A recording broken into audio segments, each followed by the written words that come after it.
What up, Long Beach? Welcome back to the 562.org. It's Tyler, and this girls' soccer highlight is brought to you by Naples Rib Company, open once again for indoor dining. We're at Cabrillo, Long Beach Poly, beginning its CIF playoffs against Huntington Beach here at Cabrillo.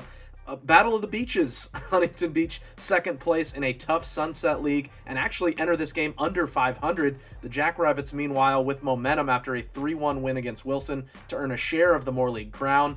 But Huntington Beach came out aggressively, asking questions of Poly's back line and forcing goalkeeper Kira Ibarra off her line. Oilers with 3 corners in the first 18 minutes. This a terrific chance for Charlotte Landis, but right at Ibarra for the save. The field was really tilted in HB's favor the entire half. They saw more of the ball and forced Ibarra into a ton of action. They outshot the Jackrabbits 8-1 in the first half with 7 on goal. In the 19th minute, breakthrough in the middle of the pitch, Isabella Walsh with a great through ball. Freshman Jaden Anderson rounds Ibarra and can't miss with a look like that as the 9th grader puts Huntington Beach on top 1-0. Deservedly so. They controlled the action. Another look at goal for the Oilers off a free kick. Ibarra, with one of her saves there, had 6 of her 10 saves in that first half. Poly trying to gain some ground. Kelsey Adams, the liveliest player for the Rabbits, no surprise there. This, the best chance for Poly in that first half. A long throw-in eventually falls to Olivia Deanna, but her header is cleared off the line by Autumn Hornback. And the Jackrabbits gonna need to regroup at halftime, trailing 1-0, and it could have been worse. But in the second half, the Oilers still on the front foot and just were waiting for Poly to kind of snap out of it and find their footing in the game. The Oilers took the first 6 shots of that second half, and credit to the Huntington Beach midfield. They were really controlling the game, winning the ball back and immediately pushing forward. Jordan Bailey flying up the wing.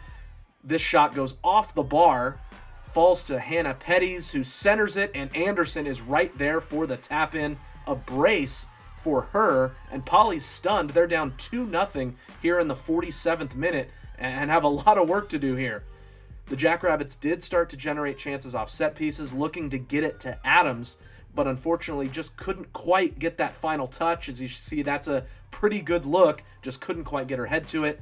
Then in the 62nd minute, off a corner from Isabella Yakel, Adams flicks it on, and Misha Hebert there with the finish, a flying header, and really out of nowhere, Poly suddenly has a shot of life. They have almost 20 minutes left to try to make something of this game as they cut the deficit in half.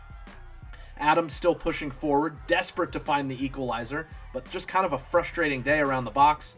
Last opportunity for Poly. Danica Hunter has her shot go off the wall, falls harmlessly into the arms of Riley Urquiza in goal for the Oilers, and that would be the final touch for the Jackrabbits. As you can see, the final whistle is there, and Huntington Beach picks up the 2-1 victory, ending the Jackrabbits season here on the west side.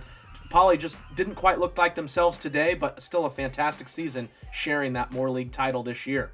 We want to thank our sponsors over at Ocean Law Center for their support of local sports coverage. Still a lot of action happening around the LBC on and off the soccer pitch, and if you want all the coverage, you know you got to stay right here at the 562.org.